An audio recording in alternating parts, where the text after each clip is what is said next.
আসসালামু আলাইকুম everyone, welcome to capstone final revision course. So আজকের ক্লাসটা হবে হচ্ছে কি সিলেট বোর্ডের ফাইনাল সেকেন্ড পেপারে যতগুলা বোর্ড কোশ্চেন আসছে সেগুলোর কি আজকে সলভ করবো। আচ্ছা, বোর্ড কোশ্চেনগুলো কি সিকিউ বোর্ড কোশ্চেন, ওকে, এমসিকিউর পার্ট আলাদা। সো আজকে যদি আমরা শুরু করি, ফার্স্টে যেটা দেখবো যে কি মানে একটা যে সৃজনশীল সেটার মধ্যে আছে কি জনাব মাহি এবং জনাব ফিরোজ বিশ্ববিদ্যালয় থেকে সদ্য MA পাশ করে বের হয়েছে। সম্প্রতি মাহি এক্স ব্যাংকের সহকারী পরিচালক পদে যোগদান করে, ঠিক আছে, যেটা দেশের মুদ্রা বাজারে স্থিতিশীলতা রক্ষা, ঋণ নিয়ন্ত্রণের সাথে সংশ্লিষ্ট। সে এই ব্যাংকের কি সহকারী পরিচালক। অন্যদিকে জনাব ফিরোজ কি ওয়াই ব্যাংকের সিনিয়র অফিসার, সেই পদে যোগদান করে, যেটা প্রধানত জনগণের কাছ থেকে আমানত সংগ্রহ করে আর কি প্রয়োজনে ঋণদানের মাধ্যমে প্রয়োজনীয় মুনাফা অর্জন করে, ঠিক আছে। তো ভিন্ন করে ঠিক আছে, কার্যাবলী ভিন্ন হলেও ফিরোজের কর্মরত ব্যাংকে মাহির কর্মরত ব্যাংকের নিকট দায়বদ্ধ থাকতে হবে। তাহলে তুমি এই প্যাসেজটা পড়ে মানে সিম্পলি বুঝতেই পারতেছো যে একটা হচ্ছে কি কেন্দ্রীয় ব্যাংক নিয়ে বলতেছে, আরেকটা কি বাণিজ্য ব্যাংক নিয়ে বলতেছে। কেন্দ্রীয় ব্যাংক কি করে একটা হচ্ছে একটা দেশের মুদ্রা বাজারের স্থিতিশীলতা রক্ষা করে, যে ইনফ্লেশন বলো, মুদ্রাস্ফীতি যেটাকে বলে, মুদ্রাস্ফীতি বলো, ইকোনমিক কন্ডিশন বলো, এগুলো সবগুলোই কি নিয়ন্ত্রণের চেষ্টা করে। আর কি আর ঋণ নিয়ন্ত্রণের চেষ্টা করে, ওকে। সো আবার কি ফিরোজ যেটা হচ্ছে ফিরোজ যে কোম্পানিতে যে ব্যাংকে চাকরি করে সেটা কি জনগণের কাছ থেকে আমানত সংগ্রহ করে, আবার জনগণকে ঋণ দেয় আর কি প্রয়োজনীয় মুনাফা অর্জন করে। কারণ আমরা জানি যে মানে বাণিজ্যিক ব্যাংকের প্রধান উদ্দেশ্য কি মুনাফা অর্জন করা। আবার একটা লাইন, ফাইনাল যে লাইনটা বলছে সেটা কি যে ফিরোজ যেই ব্যাংকে জব করে সেই ব্যাংক কি মাহি যেই ব্যাংকে জব করে সেই ব্যাংকের নিকট কি দায়বদ্ধ থাকতে হয়। মানে বাণিজ্যিক ব্যাংকগুলো কেন্দ্রীয় ব্যাংকের নিকট দায়বদ্ধ। আচ্ছা, ফার্স্টে এই যে কোশ্চেনটা আসছে যে কয়ের কোশ্চেন, এটা কি বলে কি ব্যাংক কি। আমরা জানি কি ব্যাংক হচ্ছে কি একটা আর্থিক প্রতিষ্ঠান যেটা আমানত হিসেবে অর্থ সংগ্রহ করে। অর্থ সংগ্রহ কি আমানতের নামে অর্থ সংগ্রহ করে। এই সংগ্রহিত অর্থ কি করে, সংগ্রহিত অর্থ কি ঋণ দেয় আর কি অর্থ সংক্রান্ত কার্যাবলীগুলা সম্পাদন করে, মানে ব্যাংকিং সুবিধাগুলা প্রদান করে। আচ্ছা, খতে যেটা ছিল যে কি ব্যাংকে অর্থ ও ঋণের ব্যবসায়ী বলা হয় কেন, অর্থ ও ঋণের ব্যবসায়ী বলা হয় কেন, কারণ এটা হচ্ছে কি করে মানে সাধারণত কি জনগণ থেকে অর্থ সংগ্রহ করে সেই অর্থটাকে কি আবার ঋণ হিসেবে প্রদান করে। যেমন যে কারণ ব্যাংক প্রথমে স্বল্প সুদে আমানত গ্রহণ করে তারপর কি অধিক সুদে সে আমানতকৃত অর্থগুলোই কি ঋণ হিসেবে গ্রাহকদের প্রদান করে। অর্থাৎ একই সাথে ব্যাংক কি দেনাদারও উৎপন্ন করে, আবার কি পাওনাদারের ভূমিকাও কি পালন করে। তাহলে দেখা যাচ্ছে যে ব্যাংকের স্বল্প সুদে আমানত মানে কোশ্চেনে যেটা ছিল সেটাই। আচ্ছা, এবার আসি যে গ নাম্বারে কি বলছে যে কার্যাবলীর ভিত্তিতে জনাব মাহি এর ব্যাংকটি কোন ধরনের ব্যাংকে। আচ্ছা, মাহির যে ব্যাংকটি এটা কি কি ব্যাংক, কেন্দ্রীয় ব্যাংক। এখন কার্যাবলীর ভিত্তিতে যখন কর্মরত ব্যাংকটি কি কার্যাবলীর ভিত্তিতে কি কেন্দ্রীয় ব্যাংক। আচ্ছা, কেন্দ্রীয় ব্যাংক কি করে, কেন্দ্রীয় ব্যাংক হচ্ছে অর্থবাজার ও ব্যাংক ব্যবস্থার নিয়ন্ত্রক, মানে যত ব্যাংক আছে ওগুলো কিভাবে চলবে সেগুলো কি করে নিয়ন্ত্রণ করে। এছাড়া মুদ্রামান আর কি বৈদেশিক মুদ্রা সংরক্ষণ। মুদ্রামান মানে কি যে তুমি আজকে তুমি 10 টাকা দিয়ে যে চিপস কিনতে পারতেছো সেটা যদি 5 বছর পরে তুমি 10 টাকা দিয়ে কিনতে পারো, সেই মুদ্রামানটা সংরক্ষণ করা। তাছাড়া বৈদেশিক মানে মুদ্রা সংরক্ষণ করে, আর বিদেশের সাথে দেশের মুদ্রামানের যে সংরক্ষণটা সেটাও কি কেন্দ্রীয় ব্যাংক কি করে থাকে। আচ্ছা, জনাব মাহি সদস্য এমবি, আচ্ছা এদিকে উদ্দীপকটা বলছে, আর উদ্দীপকের মধ্যে বলা ছিল কি মুদ্রাবাজার স্থিতিশীলতা রক্ষা করে আর কি ঋণ নিয়ন্ত্রণ করে। তো অর্থাৎ হচ্ছে কি জনাব মাহি কি কেন্দ্রীয় ব্যাংকে কর্মরত, ওকে। তো কোশ্চেনগুলো অ্যান্সার করার সময় শুরুতেই তোমার মাথায় কি রাখতে হবে, শুরুতে তুমি গ লিখবা, গ লিখে তুমি কি জনাব মাহির যে ব্যাংকে কাজ করে মানে তুমি জ্ঞানমূলকটা আগে অ্যান্সার করবা যে হ্যাঁ মানে কার্যাবলীর ভিত্তিতে কেন্দ্রীয় ব্যাংকে জব করে। তারপর তুমি কি করবা কেন্দ্রীয় ব্যাংকের কার্যাবলী সম্পর্কে 2টা কি 3টা লাইন লিখবা। এটা লিখলে কি হবে, টিচাররা বুঝবে যে হ্যাঁ তুমি বইটা পড়ছো, টিচাররা বুঝবে যে তুমি পাঠটা পড়ছো। টিচারকে তুমি যেটা বুঝাইতে পারো তাহলেই তো টিচার তোমাকে মার্কস দেবে, রাইট। তোমাকে টিচারকে বুঝাতে হবে যে হ্যাঁ আমি এই জিনিসটা পড়ছি, আমি টপিকটা বুঝছি, যার কারণে আমি 2টা 3টা লাইন লিখতে পারছি। তুমি 2টা 3টা লাইন যদি লিখো, স্যার এটা দেখেই তো মাইন্ডসেট করে নিবে, যে মনে মনে ভেবে নিবে যে হ্যাঁ এই ছেলেটা পড়ছে, এই ছেলেটাকে বাকিটা একটু চোখ বোলায় নেয়, অথবা এমন হচ্ছে নাও পড়তে পারে। জাস্ট রাইট মার্ক দিয়ে কত তোমাকে 3-এ 3 অথবা কি তিনই দিবে ভাই, আর এর থেকে কম দিবে না, কারণ তুমি যদি সবকিছু মেনটেন করে চলো। ওকে, আচ্ছা এবার আসি যে কি গতে। তো ফিরোজের কর্মরত ব্যাংকটি কি মাহির কর্মরত ব্যাংকের নিকট দায়বদ্ধ থাকার যৌক্তিকতা বিশ্লেষণ করো। আচ্ছা এগুলো কি উচ্চতর দক্ষতা জনিত যেহেতু কোশ্চেন, এটার ফার্স্ট লাইনটা লেখার সময় তুমি হচ্ছে কি তোমার তোমার দক্ষতার পরিচয়টা দিবা। যে যেমন এদিকে যদি দেখি যে কি উদ্দীপকে জনাব ফিরোজ যে ব্যাংকে কর্মরত আছেন তা একটি তালিকাভুক্ত বাণিজ্য ব্যাংক। সেম জিনিসই করছে এখানে, কি জ্ঞানমূলকটা আগে বলছে যে হ্যাঁ যেটা কি ফিরোজ যে ব্যাংকে কাজ করে সে কি বাণিজ্য ব্যাংক, আর মাহির কর্মরত ব্যাংকটি কি কেন্দ্রীয় ব্যাংক। ঠিক আছে, তো আমরা জানি কি বাণিজ্যিক ব্যাংকগুলো কি কেন্দ্রীয় ব্যাংকের নিকট দায়বদ্ধ। ঠিক আছে, কেন দায়বদ্ধ?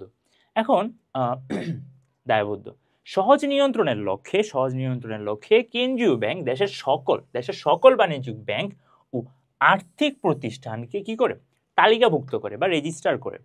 ফলে ব্যাংকগুলো তার নির্দেশিত ফলে ব্যাংকগুলো কেন্দ্রীয় ব্যাংকের নির্দেশিত নীতিমালা মেনে এর ফলে অর্থবাজার নিয়ন্ত্রণ সহজ হয়।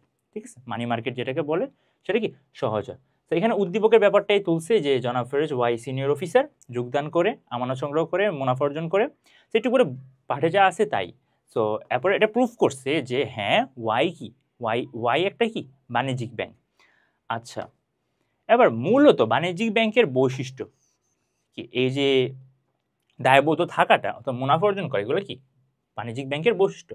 অন্যদিকে জনাব মাহি এক্স নামের যে ব্যাংকটা জব করে সেটা যে কেন্দ্রীয় ব্যাংক, সেটাও কি এখানে উল্লেখ করছে। ওকে, এরপর কি করছে? সো এরপর হচ্ছে কি ফার্স্টে কি প্রথমে হচ্ছে জ্ঞানমূলক একটা কথা লিখছে, তারপর কি বলছে যে কেন তুমি যে জানো যে কি এটা যে দায়ভুক্ত থাকে, এটা কেন দায়ভুক্ত থাকে সেটা তুমি একটু উল্লেখ করবা।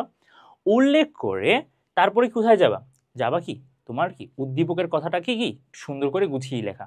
উদ্দীপকের কথাটাকে কি করে লেখা যে সে যে মুনাফা অর্জন বোর্ডে যা উদ্দীপকে যা বলছে সেটাই কি আর একটু সারাংশ করে লিখার পরে তুমি ফাইনালি আবার একটু যুক্তি দেখাবা যে দেশের সকল বাণিজ্যিক ব্যাংকে কেন্দ্রীয় ব্যাংকের তালিকা অন্তর্ভুক্তিতে বাধ্য, যার ফলে জনাব ফিরোজের ব্যাংকটিও কি জনাব মাহির ব্যাংকের নিকট তালিকাভুক্ত ব্যাংকগুলোকে কেন্দ্রীয় ব্যাংকের সকল নীতিমালা ও নির্দেশনা মানতে বাধ্য থাকে। কেন্দ্রীয় ব্যাংকের যে কোনো ব্যাপারে তালিকাভুক্ত ব্যাংকগুলো কি সহায়তা করতে পারে। আচ্ছা, তবে তালিকাভুক্ত ব্যাংকগুলো যে কোনো বিষয়ে কেন্দ্রীয় ব্যাংকের কাছে জবাবদিহি করতে বাধ্য থাকে। সো তুমি তোমার ইন্টারনাল যে নলেজগুলো আছে সেগুলো কি শেয়ার করো। সো ফার্স্টে কি কীভাবে অ্যান্সার করবা? ফার্স্টে কি তুমি যে জানো এই জিনিসটা নিয়ে, সেটার জন্য কি তুমি একটা জ্ঞানমূলক লাইন লিখবা যে হ্যাঁ তুমি ডিফাইন করতে পারছো যে কোনটা কোন ব্যাংকের অংশ।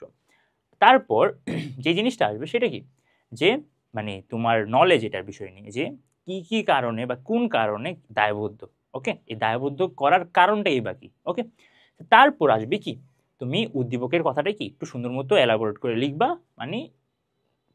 হুবহু না, তোমার নলেজ অ্যাড করে এটা লিখবা।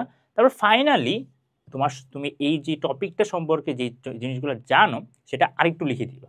ঠিক আছে, তাহলে কি তুমি 3.5 থেকে 4 ইজিলি পাবা। আচ্ছা, এবার আরেকটা কোশ্চেন যদি দেখি যে জনাব রানা একজন চাকরিজীবী, তিনি পূর্বের ব্যক্তিগত ঋণ পরিশোধের জন্য জনাব রহিমের নামে একটি চেক ইস্যু করে। ঋণ পরিশোধের জন্য সে কি করছে, তার নিজের অ্যাকাউন্ট থেকে একটি চেক ইস্যু করছে, যার বাম পাশের কোনায় 2টি সমান্তরাল দাগ আছে। সমান্তরাল দাগ থাকলে আমরা সেটাকে কি বলবো, দাগ কাটা চেক। সমান্তরাল লেখা টানা ছিল, কিন্তু হস্তান্তরের পূর্বেই তিনি কি করছে, তিনি মানিব্যাগ সহ চেকটা হারায় ফেলছে। এখন এই বিষয়টি যখন ব্যাংক কর্তৃপক্ষকে অবহিত করে, ব্যাংক কর্তৃপক্ষ তাকে দুশ্চিন্তামুক্ত করে থাকার আহ্বান জানায় এবং প্রয়োজনীয় ব্যবস্থা গ্রহণের আশ্বাস দেন। তাহলে ব্যাংক কি বাকি দায়িত্বটা নিয়ে নিছে। সো এখন যদি দেখি যে অঙ্গীকারপত্র কি। আচ্ছা, অঙ্গীকারপত্র হচ্ছে এক ধরনের হস্তান্তরযোগ্য অঙ্গীকারপত্র বা প্রমিসারি নোট হচ্ছে একটা হস্তান্তরযোগ্য দলিল, এমন এক ধরনের পত্র বা দলিল যাতে ব্যক্তি অপর কোনো ব্যক্তিকে একটি নির্দিষ্ট পরিমাণ অর্থ প্রদানের কি করে অঙ্গীকার প্রদান করে বা প্রমিস দেয় যে হ্যাঁ আমি তোমাকে এই টাকাটা দিব, সেটাকে একটা নোটের মধ্যে লিখে সেখানে কি করে দেয়, সিগনেচার করে দেয়। আচ্ছা, এবার আসি যে বিনিময় বিল অপেক্ষা চেকের ব্যবহার সর্বজনীন কেন, বুঝিয়ে লিখো। বিনিময় বিল অপেক্ষা চেকের ব্যবহার সর্বজনীন কেন সেটা উল্লেখ করো। আচ্ছা, চেকের অর্থ ব্যাংক হিসাবের মাধ্যমে কি হস্তান্তরিত হওয়া, তা বিনিময় বিল অপেক্ষা অনেকটাই বেটার। কারণ তুমি চেক যে কোনো জায়গায় ভাঙাইতে পারো, যে কোনো ব্যাংকের শাখায় ভাঙাইতে পারো, কিন্তু বিনিময় বিল কি হয়, মানে কিছু কনস্ট্যান্ট থাকে। এটা হচ্ছে ব্যবসায়ী টু ব্যবসায়ী, অথবা বিনিময় বিল সব জায়গায়, মানে সব জায়গায় নাও ভাঙানো যেতে পারে যদি কোনো ব্যাংকের নাম স্পেসিফাই করা থাকে, অথবা কোনো ব্যাংক যদি বিনিময় বিল নিতে না চায়, সেটাও কি এক ধরনের প্রবলেম। বিনিময় বিল ও চেক উভয় হস্তান্তরযোগ্য দলিল হিসেবে ব্যবহৃত হয়। দাগ কাটা চেকের অর্থ হস্তান্তরের ক্ষেত্রে তা ব্যাংক হিসাবের মাধ্যমে উপস্থাপন করতে হয়। আচ্ছা, এখানে তারা যেটা দেখাইছে যে কি বিনিময় বিলের থেকে যে ব্যাংক চেকের যে সিকিউরিটি কনসার্নটা, এটা কতটা ভালো। বিনিময় বিলে যেটা হয় যে ধরো হারায় ফেললো কেউ, যদি একজন এটা পায়, যদি ব্যাংকে নিয়ে যায়, ব্যাংক তাকে সিম্পলি টাকা দিয়ে দিবে। কিন্তু চেকের ক্ষেত্রে যেটা হয়, যদি সেটা দাগ কাটা চেক হয়, তাহলে কি হবে, না সেটা সিকিউরিটি এনশিওর হবে যে যে কেউ আসলে কি ওই ব্যাংকের বা ওই চেকের টাকাটা নিতে পারবে না। সো এখানে আরেকটা ব্যাপার হচ্ছে, এছাড়া এই ধরনের চেক চুরি বা হারানো গেলেও ঝুঁকি থাকে না, বুঝতেই পারতেছো। অন্যদিকে নির্দিষ্ট মেয়াদান্তে বিনিময় বিল প্রাপক কর্তৃক ব্যাংকে উপস্থাপন করলেই কি করে, অর্থ প্রদান করে দেয়। আচ্ছা, এবার আসি যে জনাব রানা কর্তৃক ইস্যুকৃত চেকটি কোন ধরনের চেক। সো আমরা শুরুতেই বলছি কি এটা একটা দাগ কাটা চেক। সো উদ্দীপকে জনাব রানা কর্তৃক ইস্যুকৃত চেকটি কি এক ধরনের কি দাগ কাটা চেক। সো বেসিক্যালি হুকুম চেক বা বাহক চেকের মধ্যে কি হয়, যে বাম পাশে কোনায় কি একটা দাগ কেটে দিলে সেটা কি হয়, উপরে দুইটি সমান্তরাল রেখা কেটে দিলে সেটা কি হয়ে যায়, দাগ কাটা চেক হয়ে যায়। এই চেকের মাধ্যমে লেনদেনের অধিক নিরাপত্তা নিশ্চিত করা যায়। কারণ দাগ কাটা চেকের অর্থ কি করে, সিম্পলি ওর হাতে না দিয়ে, টাকাটা ওর হাতে না দিয়ে কি করে, ওই যে চেকটা নিয়ে আসছে তার একটা হিসাব খোলা হয়, সেই হিসাবটা খোলার পরে তার হিসাবে এই টাকাটা ট্রান্সফার করা হয়। ওকে, সো চেকে উল্লিখিত ব্যক্তির হিসাবের মাধ্যমে সংগ্রহিত হয়। দেখো যে ব্যক্তির হিসাবের মাধ্যমে কি করতে হয়, সংগ্রহ করা লাগে, মানে ওই ব্যক্তির হিসাবের মাধ্যমে। উদ্দীপকে জনাব রানা একজন চাকরিজীবী, তিনি পূর্বের ব্যক্তিগত ঋণ পরিশোধের জন্য জনাব রহিমের নামে একটি চেক ইস্যু করে, ঠিক আছে। তবে তিনি চেকের বাম পাশে উপরিভাগে মানে উদ্দীপকের কথাটাই কি উল্লেখ করে দিছে। সো অর্থাৎ কি জনাব রহিমের উদ্দেশ্যে প্রস্তুতকৃত চেকটি দাগ কাটা চেকে রূপান্তরণ করে। সো দাগ কাটা চেক কিন্তু আলাদা স্পেসিফাই করা থাকে না, এটা বেসিক্যালি কি এই যে বাহক চেক বা হুকুম চেকেরই কি কোনায় দাগ দিলেই কি সেটা কি দাগ কাটা চেক হয়ে যায়। এবার আসি যে ব্যাংক কর্তৃক জনাব রানাকে দুশ্চিন্তা মুক্ত থাকতে বলার যৌক্তিকতা বিশ্লেষণ করো। তুমি অলরেডি জানো কেন দুশ্চিন্তা মুক্ত থাকবে, ঠিক আছে, কারণ এটা চুরি হওয়ার কোনো সম্ভাবনাই নেই।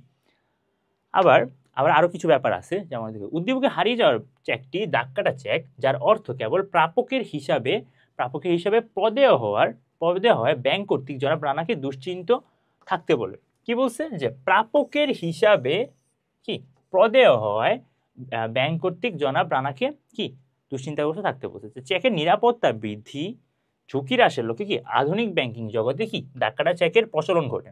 এরপর চেকের অর্থ সরাসরি উত্তোলন করা যায় না, সেটা কোথায় উত্তোলন করতে হয়, এটা প্রাপকের হিসাব খুলতে হয়, বা প্রাপকের হিসাব যেই ব্যাংকে আছে ওই ব্যাংকে টাকাটা ট্রান্সফার করে দেয়। ওকে, তো প্রাপকের ব্যাংক হিসাবে জমা দিয়ে অর্থ সংগ্রহ করতে হয়। সো এরপর হচ্ছে কি উদ্দীপকের কনসার্নটা তুলে ধরছে যেটা উদ্দীপকে ছিল। ওকে, তারপর একটু ডিটেলস দিয়ে দিচ্ছে যে চেকটির অর্থ কেবল চেকে উল্লিখিত প্রাপকের হিসাবের মাধ্যমেই প্রদান করা হবে, ঠিক আছে।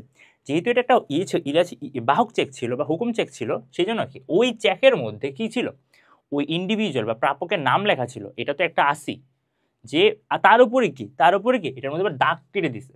তো এটা হচ্ছে মানে সুপার সিকিউর একটা চেক হয়ে গেছে।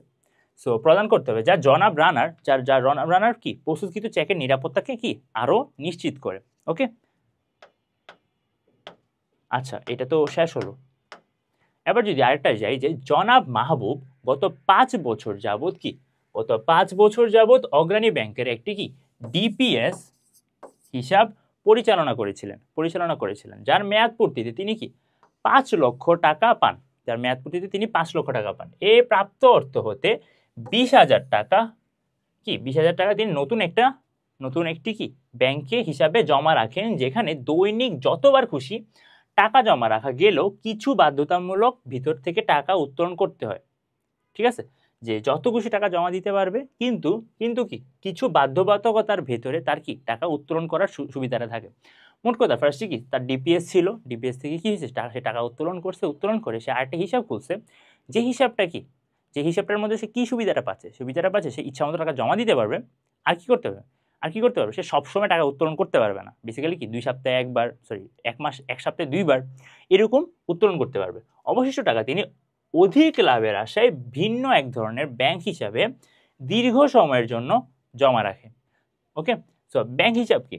আচ্ছা, ব্যাংক হিসাব হচ্ছে গ্রাহকের অর্থ লেনদেন ও ব্যাংকিং সেবা, গ্রাহকের অর্থ লেনদেন আর কি ব্যাংকিং সেবা গ্রহণের সুযোগ প্রদান করে গ্রাহকের নামে ব্যাংক যে হিসাব করে তাকে কি ব্যাংক হিসাব বলে।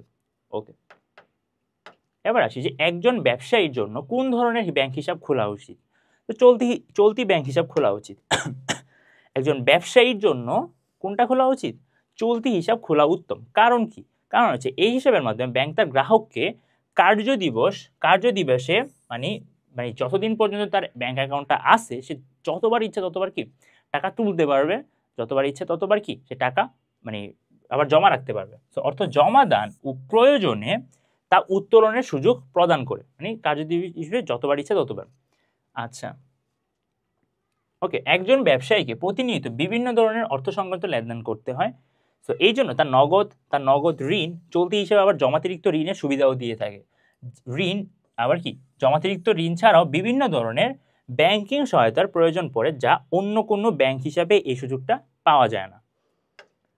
আচ্ছা, জনাব মাহবুব ডিপিএস থেকে প্রাপ্ত অর্থের 20,000 টাকা কোন ধরনের হিসাবে জমা রাখে? সঞ্চয় হিসাবে।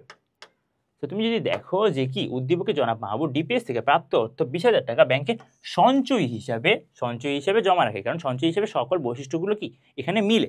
এই ধরনের হিসাব মূলত সঞ্চয়ের উদ্দেশ্যে খোলা হয়ে থাকে। সঞ্চয় হিসাবের গ্রাহকের কার্যদিবসে যতবার ইচ্ছা টাকা জমা দেওয়ার সুবিধা ভোগ করলেও কি তা উত্তোলনের সুযোগ পান সপ্তাহে কয়বার? 2 বার পায়। যতবার ইচ্ছা ততবার উত্তোলন জমা রাখতে পারলে সপ্তাহে 2 বার উত্তোলনের সুযোগ পায়। তারপর এখানে কি উদ্দীপকের কথাটা একটু তুলে ধরছে।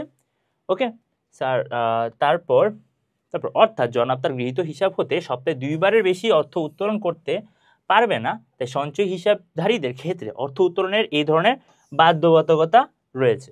তো এখানে হচ্ছে কি তার মানে উদ্দীপকের সাথে তার যুক্তিটার কি একটা মূল্যায়ন করা হয়েছে।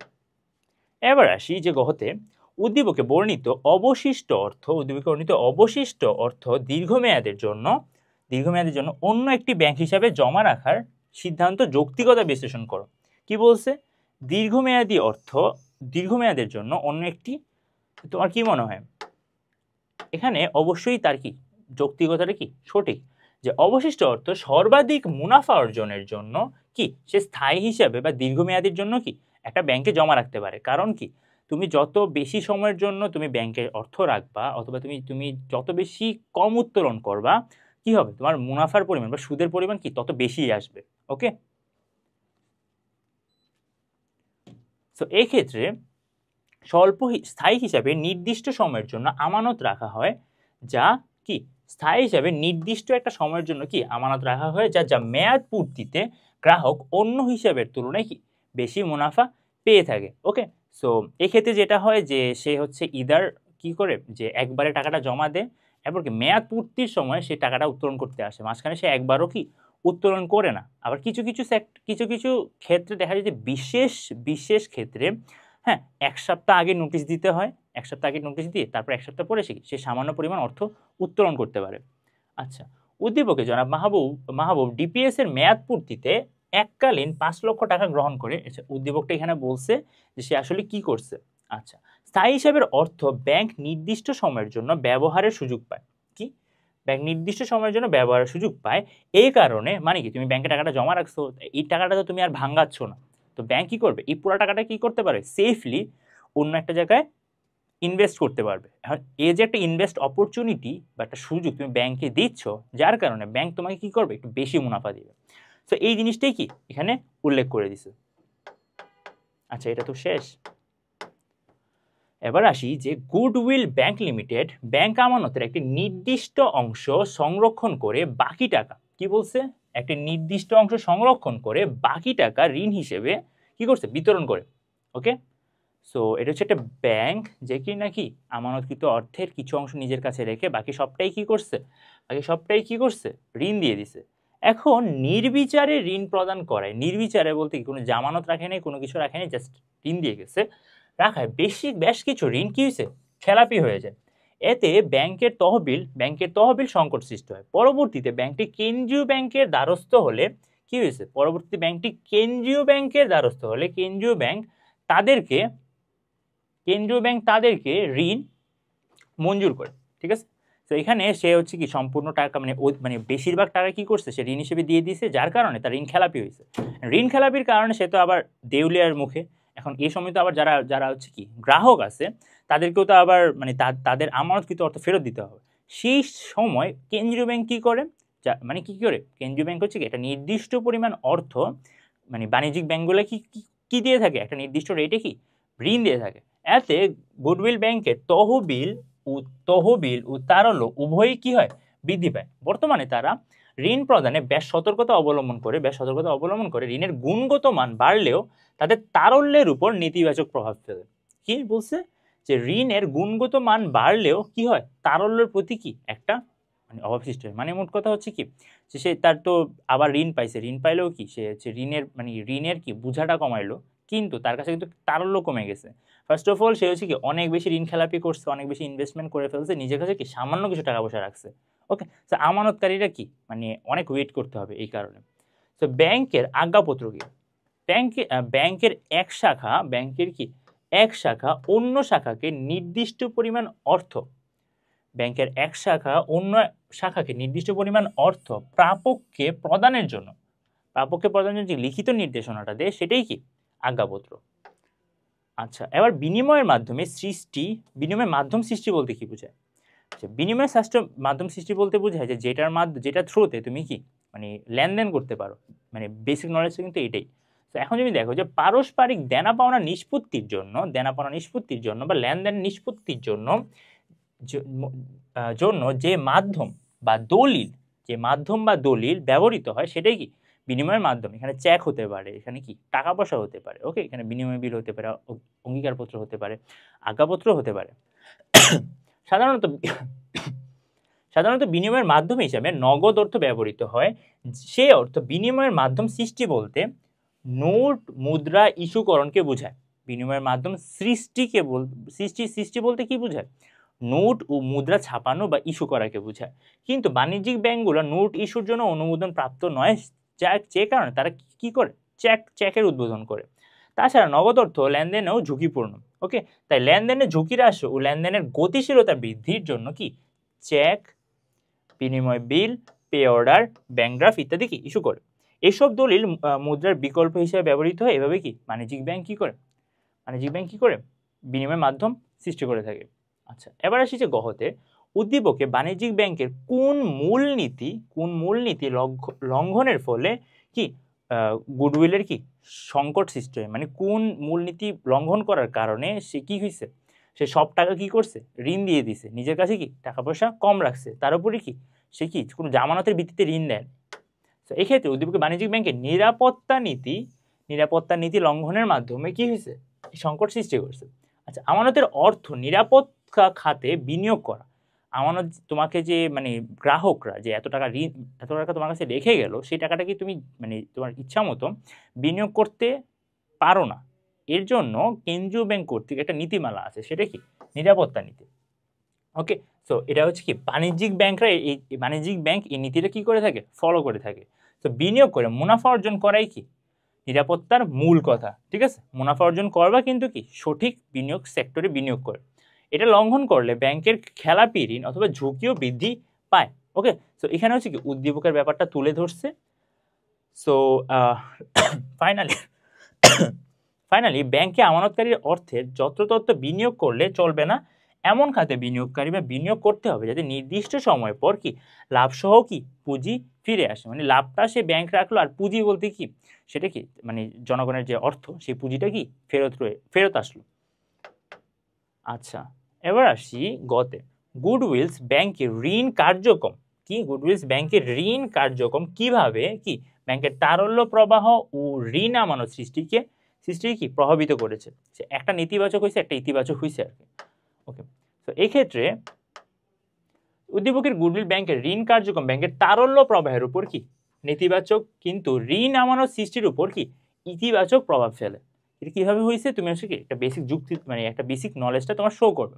গ্রাহকের জমাকৃত অর্থ চাহিদা মাত্র ফেরত দানের ক্ষমতাটাই কি তারল্য। অপরপক্ষে সরাসরি নগদে ঋণ না দিয়ে তার গ্রাহকের হিসাবে স্থানান্তরের মাধ্যমে ঋণ প্রদানকে কি বলে আমানতি ঋণ। ঠিক আছে, আমানতের পুনরায় ঋণ সৃষ্টি কি বলে ঋণ আমানত বলে থাকে। মানে তোমার কি হচ্ছে, তুমি ধরো ব্যাংকে গেছো, ব্যাংকে যেয়ে কি তুমি চাচ্ছ যে ঋণ নিতে, তোমাকে ঋণ সরাসরি ক্যাশের মাধ্যমে না দিয়ে তারা কি করলো, তারা হচ্ছে তোমার নামে একটা অ্যাকাউন্ট খুললো। তোমার নামে একটা অ্যাকাউন্ট খুলে ওই অ্যাকাউন্টে তোমার জন্য কি করলো, তোমার কি করলো, ওই যে ঋণকৃত অর্থ, তুমি যত টাকা ঋণ প্রয়োজন ওই টাকাটা কি তোমার অ্যাকাউন্টে রাখলো, তারপর তুমি ওই অ্যাকাউন্ট থেকে আস্তে আস্তে খরচ করবে। ওকে, সো উদ্দীপকে উল্লিখিত ব্যাংক লিমিটেড স্যার হচ্ছে কি তারল্য সংরক্ষণ করলেও কি গুডউইল লিমিটেড কি বিধিবদ্ধ তারল্য সংরক্ষণ করলেও ঋণ প্রদানের ক্ষেত্রে কি নিরাপত্তার নীতি অনুসরণ না করে কি হয়েছে, খেলাপি ঋণের সংখ্যা বেড়ে যায়। এতে ব্যাংকটি তহবিল সংকটের সৃষ্টি হয়। এই সংকট মোকাবেলায় কি ব্যাংকটি কেন্দ্রীয় ব্যাংকের কাছে যায়। উদ্দীপকে নির্বিচারে ঋণ প্রদানের খেলাপি ঋণের সংখ্যা বৃদ্ধি পায়। ঋণ গ্রহীতারা ঋণের অর্থ যথাসময়ে ফেরত না দেওয়ায় কি ব্যাংকটি তারল্য সংকটে পড়ে।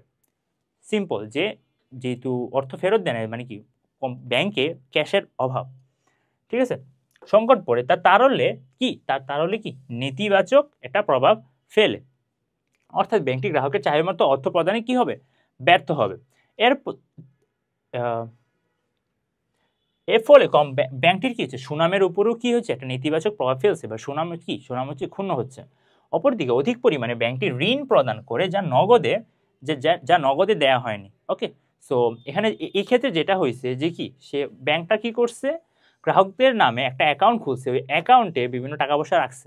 ওকে, সো দেখা গেছে যে এই অ্যাকাউন্ট থেকে তারা কি টাকা পয়সা মানে উত্তোলন করে কি ঋণ হিসেবে নিছে। সো বরং ঋণগুলো ঋণ গ্রহীতার আমানতের হিসাবে স্থানান্তর করা হয়। এতে ব্যাংকটি ওই আমানতকারীকে আবারও ঋণ সৃষ্টিতে কি ব্যবহার করে। ঠিক আছে, তো এখানে যেটা হয়েছে যে তার হচ্ছে নতুন করে আবার অ্যাকাউন্ট খুলতে হয় নাই, অথবা নতুন করে তার গ্রাহক খুলতে হয় নাই। আগের যে গ্রাহকগুলো আছে সেই গ্রাহকগুলার কি মানে আগের অ্যাকাউন্টটা রয়ে গেছে, ঋণ আমানত অ্যাকাউন্টটা রয়ে গেছে, যার কারণে কি হয়েছে, সিম্পলি ওই অ্যাকাউন্টটা ইউজ করে তাদেরকে কি করছে, আবার ঋণ দিতে পারছে। সো এই কথাগুলোই কি এদিকে বলা হয়েছে আর কি, যে তারল্যের ক্ষেত্রে এখানে কি নেতিবাচক মানে বা খারাপটা হয়েছে, কিন্তু কি আমানত সৃষ্টির উপর কি হয়েছে, একটা ইতিবাচক প্রভাব ফেলছে। ওকে, যে জামাল ও কামাল শিক্ষা জীবনে সমাপ্ত করে ব্যাংকের হিসাবে কর্মজীবন শুরু করে। তারা দুজনই কি ব্যাংকার হয়। জামাল যে ব্যাংকে চাকরি নিয়েছে সেই ব্যাংক কি করে, নোট ও মুদ্রা ছাপায় এবং ঋণ নিয়ন্ত্রণ করে। তাহলে বলতে পারছি এখানে আবার কি কেন্দ্রীয় ব্যাংকের একটা মানে কোশ্চেন।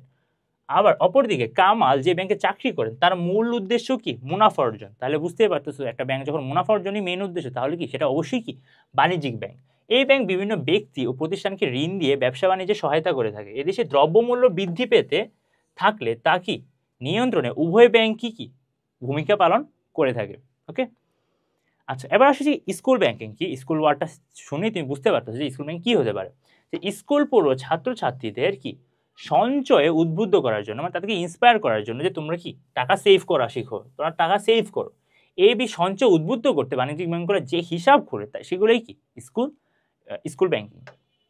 আচ্ছা, চেইন ব্যাংকিং বলতে কি বুঝো? এটা খুবই পপুলার এবং খুবই আসে এমন একটা কোশ্চেন, যে ব্যাংক ব্যবস্থায় সমজাতীয় কতিপয় ব্যাংক মানে এক জাতীয় অনেকগুলা ব্যাংক যখন কি একত্রিত হয়ে ব্যবসা পরিচালনা করে, মানে করো কি অনেকগুলা কম্পিটিটর, মানে একটা ব্যাংকের সাথে আরেকটা ব্যাংকের কি ভালোই কম্পিটিশন আছে। এখন এই কম্পিটিশনটাকে যদি না হয় বা কম্পিটিশনটাকে এড়ায় চলার জন্য, মানে বাকি কম্পিটিটরদের থেকে ভালো করার জন্য 3টা কি 4টা ব্যাংক যখন একসাথে হয়ে কি কার্যক্রম পরিচালনা করে, কিন্তু এক্ষেত্রে কোনো ব্যাংকেরই কি মালিকানাকে, এই ব্যাংকের মালিকানা ওর কাছে যাবে না, ওই ব্যাংকের মালিকানা ওর কাছে যাবে না।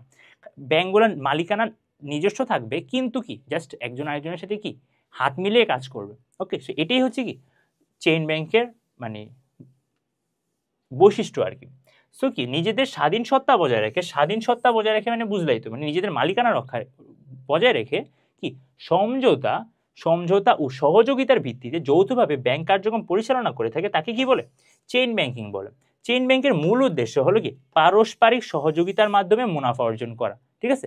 অন্যান্য যে কম্পিটিটরগুলো আছে তাদের সাথে কি ভালো ভালো কি পারফর্ম করার জন্য, ওদের থেকে ভালো করার জন্য কি সবাই একসাথে হয়ে, কয়েকটা কোম্পানি একসাথে হয়ে কি ব্যবসা পরিচালনা করে বা ব্যাংকিং ব্যবসা পরিচালনা করে, যাতে কি তারা বেশি ভালো মুনাফা অর্জন করতে পারে। মূলত অর্থ স্থানান্তরের অসুবিধা দূর করার জন্যও কি এটা কি একাধিক একক ব্যাংক তাদের কি স্বাধীনতা সত্তা বজায় রেখে কি তারা একটা নেটওয়ার্ক তৈরি করে থাকে। আচ্ছা, উদ্দীপকে বর্ণিত জামালের ব্যাংকটি কাজের ভিত্তিতে কোন ধরনের ব্যাংক? জামালের ব্যাংকটি কাজের ভিত্তিতে অবশ্যই একটা কেন্দ্রীয় ব্যাংক। তো এক্ষেত্রে উদ্দীপকে বর্ণিত ব্যাংকটি কাজের ভিত্তিতে একটি কেন্দ্রীয় ব্যাংক। আচ্ছা, জনকল্যাণের উদ্দেশ্যে সরকার কর্তৃক গঠিত, জনকল্যাণের উদ্দেশ্যে, মুনাফা অর্জনের উদ্দেশ্যে নয়, জনকল্যাণের উদ্দেশ্যে গঠিত ও নিয়ন্ত্রিত ব্যাংকিং প্রতিষ্ঠানকে আমরা কি বলবো? কেন্দ্রীয় ব্যাংক বলবো। এটি কি প্রতিনিধি হিসেবে, এটি কি সরকার ও দেশ অন্যান্য ব্যাংকের ব্যাংকার হয়ে থাকে, দেশের মুদ্রা বাজারের পরিচালক এবং সরকারের প্রতিনিধি হিসেবে কাজ করে, ঠিক আছে? সরকারের প্রতিনিধি হিসেবে কেন? যে তুমি ধরো মানে বৈদেশিক যে বাণিজ্য, ঠিক আছে, সরকারি বাণিজ্য বা ধরো অন্য দেশের থেকে ঋণ সহায়তা, এ সবকিছুই কি মানে সরকার তো পারছেন না, সরকার কি সরকারের হয়ে কি প্রতিনিধিত্ব হিসেবে কি এই ব্যাংকটা কাজ করে থাকে। উদ্দীপকে জামাল যে ব্যাংকে সরকার চাকরি করে সেই ব্যাংকে কি নোট ও মুদ্রা ইস্যু করে, মানে এখানে কোশ্চেনে মানে উদ্দীপকে বলে দিছে যে নোট ইস্যু করে, ঋণ নিয়ন্ত্রণ করে, তাহলে ক্লিয়ারলি একটা কি কেন্দ্রীয় ব্যাংকের কি একটা মানে বৈশিষ্ট্য। এখন এই কাজগুলো কেন করে সেটা তুমি লিখে দিতে পারো, ঠিক আছে? যে একমাত্র কেন্দ্রীয় ব্যাংক সরকারের পক্ষে কি নোট ও মুদ্রা ইস্যু করে থাকে, আর কি মুদ্রা বাজার কি নিয়ন্ত্রণ করে থাকে, মানে ঋণ নিয়ন্ত্রণের মাধ্যমে কি মুদ্রা বাজারটাই নিয়ন্ত্রিত হয়। পাশাপাশি কি ঋণের পরিমাণ কাম্য অবস্থায় রাখা, দেশের ঋণের পরিমাণ কাম্য অবস্থায় রাখা বা অন্যান্য ব্যাংকের ঋণের অবস্থা কাম্য অবস্থায় রাখা, বিভিন্ন ধরনের কৌশল ব্যবহার করে থাকে, সেগুলো কি ব্যাংক হার নীতি, খোলা বাজার নীতি। এই যে দেখো যে এই কোশ্চেনটার মধ্যে কিন্তু এই অ্যান্সারগুলো চায় নাই, কিন্তু তুমি কি করলা, তুমি এগুলো যদি লিখে দাও, যে তুমি তোমার যেটা নলেজ আছে এগুলো নিয়ে তুমি যদি এটা লিখে দাও, তাহলে টিচার কি ভাববে যে হ্যাঁ ছেলেটা পড়াশোনা করছে, তাহলে ওই কোশ্চেনটায় যে তুমি ভালো নাম্বার পাবাই, এই ভালো নাম্বারের যে ইম্প্যাক্ট, স্যার যে একটা মাইন্ডসেট, ওটা পরের কোশ্চেনগুলোতেও কি থাকবে, যে পরের কোশ্চেন কি ভালো মার্কস দিবে তোমাকে। বাজার নীতি, জমার হার পরিবর্তন নীতি, ঋণ বরাদ্দকরণ নীতি ইত্যাদি। কেন্দ্রীয় ব্যাংকের ঋণ নিয়ন্ত্রণের মাধ্যমে দেশের দ্রব্যমূল্য কি রাখে? স্থিতিশীলতা রাখে, মানে প্রোডাক্টের দাম যেটা সেটা কি একটু নিয়ন্ত্রণে রাখার চেষ্টা করে। সুতরাং উদ্দীপকে জামাল কর্মরত ব্যাংকটি কি কেন্দ্রীয় ব্যাংকের বৈশিষ্ট্য। এবার আসি যে গহতে উদ্দীপকে বর্ণিত ব্যাংক দুটির মধ্যে কোনটি দেশের অর্থনৈতিক উন্নয়নে মূল ভূমিকা রাখে? কোনটি দেশের অর্থনৈতিক উন্নয়নে কি মূল ভূমিকা রাখে? এখন এটা এই ক্ষেত্রে তোমার পার্সপেক্টিভ ভিন্ন হতেই পারে। তুমি বলতে পারো যে কেন্দ্রীয় ব্যাংক মেইন ভূমিকা রাখে, আবার তুমি বলতে পারো কি বাণিজ্যিক ব্যাংক কিভাবে মেইন ভূমিকা রাখে, কারণ বাণিজ্যিক ব্যাংকে কি জনগণের কি ইনভেস্ট করতে পারে, মানে টাকা রাখতে পারে, তাদের কি ব্যাংকিং সুবিধাগুলো বেশি হয়, তারা লেনদেন করতে পারে। ওকে, আচ্ছা, উদ্দীপকে কামারের ব্যাংকটি বাণিজ্যিক ব্যাংক যা একটি দেশের অর্থনৈতিক উন্নয়নে কি বেশি ভূমিকা রাখে। তো বাণিজ্যিক ব্যাংক কি অর্থনৈতিক উন্নয়নে কি সবচেয়ে বেশি ভূমিকা রাখে। বাণিজ্যিক ব্যাংক মুনাফা অর্জনের উদ্দেশ্যে স্বল্প সুদে জনগণের অর্থ আমানত হিসেবে রাখে, সেটা কি আবার ঋণ হিসেবে কি ব্যক্তি বা প্রতিষ্ঠানকে ঋণ দিয়ে থাকে, গ্রাহকের পক্ষে অর্থ আদায় করে থাকে, পরিশোধ করে থাকে, ট্রান্সফার করে থাকে, এছাড়াও আরও কিছু কি ব্যাংকিং সুবিধা দিয়ে থাকে। সো এখানে তারপর কি বলছে যে বাণিজ্যিক ব্যাংক আসলে কি জিনিস, এটা একটু বলছে যে কি উদ্দীপকে যেটা আছে আর কি, যে মুনাফা অর্জনের উদ্দেশ্য বলছেন ঋণ দিয়ে ব্যবসা বাণিজ্যে সহায়তা করে। সো এখানে প্রুফ করছে যে হ্যাঁ এটা আসলে কি একটা বাণিজ্যিক ব্যাংক। তারপর আসছে যে বাণিজ্যিক ব্যাংক মূলত কি স্বল্প সুদে জনগণের সঞ্চিত অর্থ আমানত হিসেবে গ্রহণ করে। এক্ষেত্রে ব্যাংক জনগণের আমানত দ্বারা তহবিল গঠন করে, মানে জনগণ যে আমানতটা রাখছে সেটাই কি সে তহবিল গঠন করে, বা এটাই তাদের কি মূলধন বলতে পারো। এই অর্থ কি তহবিল দ্বারা বিভিন্ন ব্যক্তি বা প্রতিষ্ঠানকে অধিক সুদে কি করে থাকে, ঋণ দিয়ে থাকে। এই সুদের পার্থক্যটা কি তাদের মুনাফা।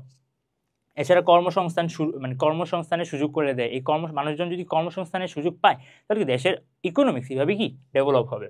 উক্ত তহবিল এছাড়া হচ্ছে কি বাণিজ্যের প্রসার ঘটে, তারপরে কি বিনিয়োগ বৃদ্ধি পায়, কারণ ব্যাংক যদি বেশি টাকা রাখে নিজের কাছে, ব্যাংকের কাছে যদি জনগণ বেশি টাকা রাখে তাহলে কি তার কাছে বেশি তহবিল হবে, যত বেশি তহবিল হবে কি ব্যাংকটা তত বেশি কী করতে পারবে, বিনিয়োগ করতে পারবে। এছাড়া পক্ষান্তরে জামালের কর্মরত ব্যাংকটিকে কেন্দ্রীয় ব্যাংক, আচ্ছা ব্যাপার হচ্ছে কি কেন্দ্রীয় ব্যাংক সম্পর্কে আলোচনা করছে যে কেন্দ্রীয় ব্যাংক আসলে কি করে। তো কেন্দ্রীয় ব্যাংক হচ্ছে আর্থিক নীতি প্রণয়ন করে এবং গুরুত্বপূর্ণ ভূমিকা পালন করে।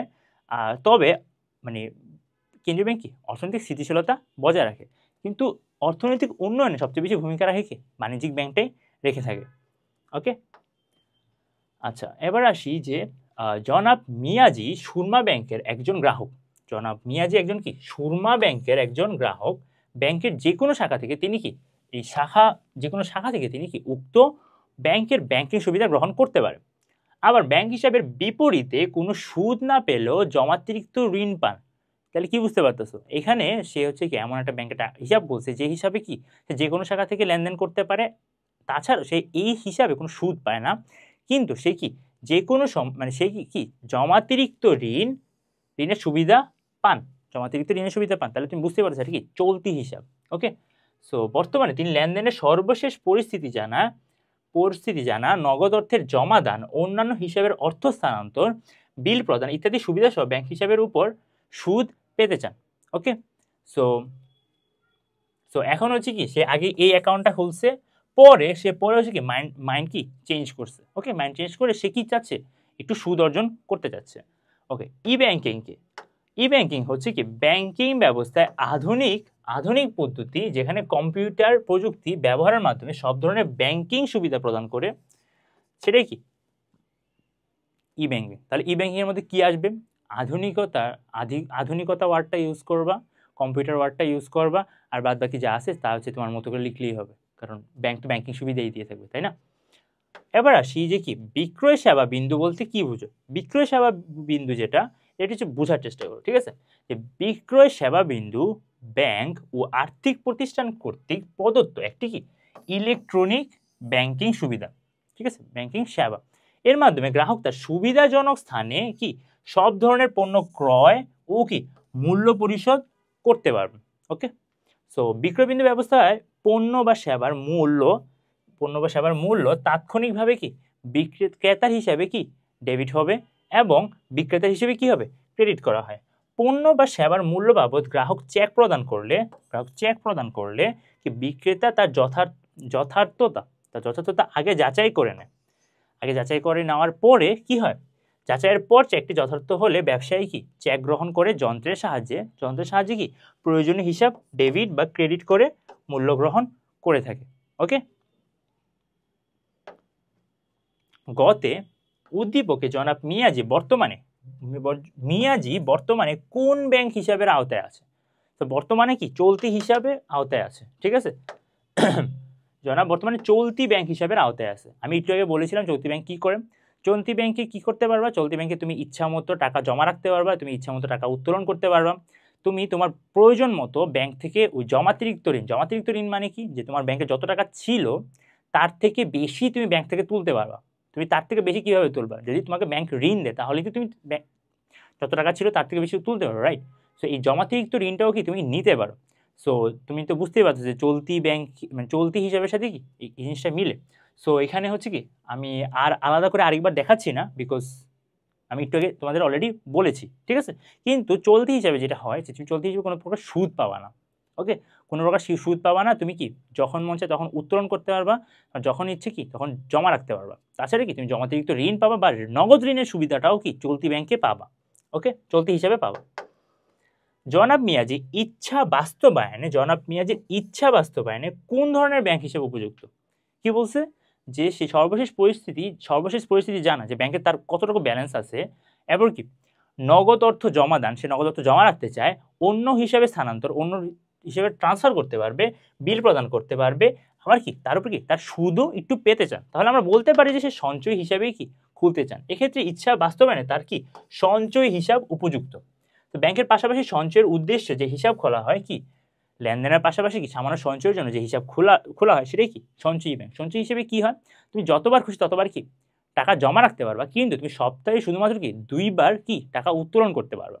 বর্তমান সাপেক্ষে যদি এটা সত্য না, কারণ বর্তমান সাপেক্ষে কি সঞ্চয়ী হিসাব খুলে বা সেভিংস অ্যাকাউন্ট খুলে তুমি যতবার ইচ্ছা ততবার কি উত্তোলন করতে পারো। কিন্তু আমরা হচ্ছে বইয়ের আলোকে যেহেতু লিখবো, তাহলে কি লিখতে হবে যে কি তুমি যতবার উত্তোলন করতে পারলেও সপ্তাহে কি 2বারের বেশি কি উত্তোলন করতে পারবা না, জমা রাখতে পারলেও কি 2বার বেশি উত্তোলন করতে পারবা না। তো এখানে সে এখানে হচ্ছে উদ্দীপকের কথাগুলো আবার লিখে কি জাস্টিফাই করে দিছি কি যে তোমার কি সঞ্চয় হিসাব খোলা উচিত কি মানে মানে তার কি সঞ্চয় হিসাবটা কি খোলা উচিত। ওকে, সো এবার আসলাম কি বিমার পার্টে। ওকে, সো এখন হচ্ছে কি আমরা বিমার পার্টটা যদি দেখি যে কি বেঙ্গল শিপিং এর মালিক জনাব মামুন তার 5টি জাহাজ 1/1/2016 থেকে 30/6/2016 তারিখ পর্যন্ত সময়ের জন্য কি কর্ণফুলী ইন্স্যুরেন্স কোম্পানিতে কি মানে বিমা করছে আর কি। ঠিক আছে, এখন বিমাপত্রের অধীনে কি বিমা করেন। উক্ত সময়ের মধ্যে সিঙ্গাপুর সমুদ্র বন্দর থেকে চট্টগ্রাম সমুদ্র বন্দরে ফেরার পথে বেঙ্গল শিপিং এর বিমাকৃত একটি জাহাজ কি সামুদ্রিক ঝড়ের মুখোমুখি পড়ে কি ডুবে যাওয়ার কি উপক্রম হয়। এই সময় বিপদগ্রস্ত জাহাজটিকে বিভক্তমুক্ত করার জন্য কি করছে লক্ষ্য করার লক্ষ্যে জাহাজে বুঝাইকৃত কিছু মালামাল কি সমুদ্রে নিক্ষেপ করে জাহাজটি কি রক্ষা পায়। তো জাহাজটা কি হয়েছে মানে ইমব্যালেন্স হয়ে গেছিল আর কি, জাহাজের মধ্যে কি লোড কমানোর জন্য যাতে এটা ডুবে না যায় কি করছে কিছু মালামাল কি ফালাই দিছে। পরবর্তীতে বেঙ্গল শিপিং এর কর্ণফুলী ইন্স্যুরেন্স কোম্পানির নিকট সমুদ্রে নিক্ষেপিত পণ্যের অর্থ ক্ষতিপূরণ দাবি করলে বীমা কোম্পানিটি কি বলছে আনুপাতিক হারে ক্ষতিপূরণ প্রদান করা হবে বলে কি জানিয়ে দেয়। কি হারে? আনুপাতিক হারে। সো এক্ষেত্রে আমরা হচ্ছে কি যদি ফার্স্টে কতে দেখি যে কি নৌ বিপদ কি সমুদ্র পথে যে সকল বিপদের কারণে জাহাজস্থিত পণ্য মাসুলের ক্ষতি হয় তাকে কি বলে নৌ বিপদ বলে। এবার আসি যে কি জেটিসনের ফলে কোন ধরনের সামুদ্রিক ক্ষতির উদ্বোধন হয়। জেটিসনের ফলে কোন ধরনের কি সামুদ্রিক ক্ষতির উদ্বোধন হয়। এখন যদি দেখি যে কি মানে জেটিসন কনসেপ্টটাকে যদি বোঝার চেষ্টা করি যে কি জাহাজ ও জাহাজস্থিত পণ্যকে বড় ধরনের বিপদ থেকে রক্ষার জন্য পরিবহনকৃত পণ্যের কি আংশিকভাবে সমুদ্রে নিক্ষেপ করাই কি পণ্য নিক্ষেপণ বা জেটিসন বলে। ওকে, সো মানে আমি একটু তোমাকে যেটাই বলছি যে কি জাহাজের খুব বেশি লোড হয়ে গেলে জাস্ট ডুবে যাওয়ার সম্ভাবনা থাকে। এছাড়া জাহাজের একটা পাশে যদি আগুন লাগে তাহলে কি আগুন যদি না ছড়ায় কিছু পণ্য কি নিক্ষেপ দেওয়া হয় যদি কি আগুনটা নিভানো না যায়। সো এক্ষেত্রে কিন্তু সুবিধাও আছে, যারা বিমা কোম্পানি তাদের ক্ষেত্রে একটু সুবিধা আছে, কারণ তারা কি করে জাস্ট কতগুলা পণ্য ছিল আর কতগুলা পণ্য ফেরত আসছে এই দুটোকে মাইনাস করে কি তারা কি টোটাল ক্ষতির পরিমাণটা বের করে ফেলতে পারে। ওকে, সো এই জেটিসন পদ্ধতিতে কি এর পণ্য নিক্ষেপের উদ্দেশ্য হলেও পণ্যবাহী জাহাজের কিছুটা হালকা করে ডুবে যাওয়ার হাত থেকে রক্ষা করা, পণ্যের অংশ বিশেষ সমুদ্র ফেলায় আংশিক সামগ্রিক ক্ষতির উদ্ভব হয়ে থাকে। আচ্ছা, বেঙ্গল শিপিং কর্তৃক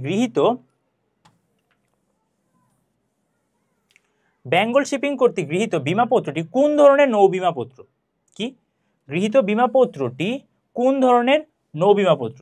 ওকে, সো এখানে হচ্ছে কি প্রথমে আসছে কি বিমাপত্রের অধীনে কি বিমা করছে, তারপর কি আনুপাতিক হারে কি তাকে ক্ষতিপূরণ করে দিবে।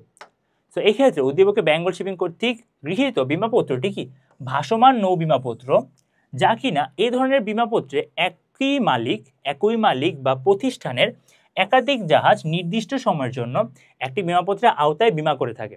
এটা কেন হয়েছে দেখো, তুমি যদি দেখো যে কি বেঙ্গল শিপিং এর মালিক কি করছে 5টি জাহাজের মালিক। তো এখানে আমি যে সার্কেল করলাম এর মানে হচ্ছে যে কি সে এই 5টা জাহাজ একটা বিমাপত্রের আন্ডারে কি নিয়ে আসছে, যার কারণে তার এই যে বিমাপত্রটা সেটা কি ভাসমান নৌ বিমাপত্র। এই ধরনের বিমাপত্র একই মালিক বা প্রতিষ্ঠান একাধিক জাহাজ নির্দিষ্ট সময়ের জন্য একটি বিমাপত্রের আওতায় বিমা করা হয়। এক্ষেত্রে যে কোনো জাহাজের ক্ষতিতে আনুপাতিক হারে সে কিভাবে ক্ষতির মূল্য নির্ধারিত হয়ে থাকবে, যে কতটুকু ক্ষতি হয়েছে সেটাকে আনুপাতিক হারে। তো উদ্দীপকের কথাটা এইদিকে উল্লেখ করে দিছে, তার পাশাপাশি কি বলে দিছে যে কি মালিকানাধীন 5টি জাহাজের ঝুঁকি কি কি একটি বিমাপত্রের আওতায় আনা হয়েছে, দেখি কি সেটা কি ভাসমান নৌ বিমা। এবার আসি যে কি কর্ণফুলী বীমা কোম্পানি কর্তৃক আনুপাতিক হারে ক্ষতিপূরণ প্রদানের সিদ্ধান্ত কতটুকু যৌক্তিক। কর্ণফুলী বীমা কোম্পানি কর্তৃক আনুপাতিক হারে কতটা যৌক্তিক? সেটা অবশ্যই যৌক্তিক, কারণ এখানে শুরু থেকে প্রথমেই যেটা আসবে সেটা কি একটা চুক্তি হয়েছে। ওকে, আরেকটা ব্যাপার হচ্ছে কি নিক্ষেপণের আংশিক ক্ষতি সৃষ্টি হওয়ায় কি বীমা কোম্পানি কর্তৃক কি আনুপাতিক হারে কি ক্ষতিপূরণ প্রদান করবে, কারণ পুরা জাহাজ কিন্তু ডুবে নাই, পুরা পণ্য কিন্তু পানিতে ফালাই দেওয়া হয়নি। তো এখানে যেইটুকু পরিমাণ পণ্য কি হয়েছে, নষ্ট হয়েছে, সেইটুকু পরিমাণের কি ক্ষতি, মানে ক্ষতিপূরণ দিবে। আমি তোকে যেটা বললাম যে কি, মানে জাহাজ শুরুতে যতটুকু পণ্য ছিল মাইনাস যতটুকু ফেরত আসছে, যদি মানে ইজিক্যাল টু কি হবে, যতটুকু ক্ষতি হয়েছে ওই পরিমাণটা আমরা কি পাবো। পণ্য নিক্ষেপণ এক ধরনের অপ্রাকৃতিক কি, একটা অপ্রাকৃতিক, কারণ এটা ম্যানমেড, মানে মানুষ এই কাজটা করে থাকে। একটা নৌ বিপদ, সামুদ্রিক ঝড়, জলোচ্ছ্বাস বা অন্যান্য কারণে কি বিপদগ্রস্ত জাহাজকে কি হালকা করার জন্য সমুদ্রে কি পণ্য নিক্ষেপণ করা হয়। মূলত সামগ্রিক ক্ষতির হাত থেকে জাহাজকে রক্ষার্থে কি এই আংশিক আশ্রয়টা কি করা হয়, নেওয়া হয়ে থাকে। তো উদ্দীপকে বেঙ্গল শিপিং তাতে কি 5টি জাহাজের জন্য একটি ভাসমান নৌবিমা করে, একটু আগে আমরা পড়েছি, যার মেয়াদকাল কত ছিল, 6 মাস ছিল। উক্ত সময়ের মধ্যে সিঙ্গাপুর সমুদ্র বন্দর হতে চট্টগ্রাম সমুদ্র বন্দরে কি ফেরার পথে বিমাকৃত একটি জাহাজ সামুদ্রিক ঝড়ের সম্মুখীন হয়। বিপদগ্রস্ত জাহাজটিকে বিপদমুক্ত করার লক্ষ্যে জাহাজের কিছু পণ্য কি সমুদ্রে নিক্ষেপ করা হয়।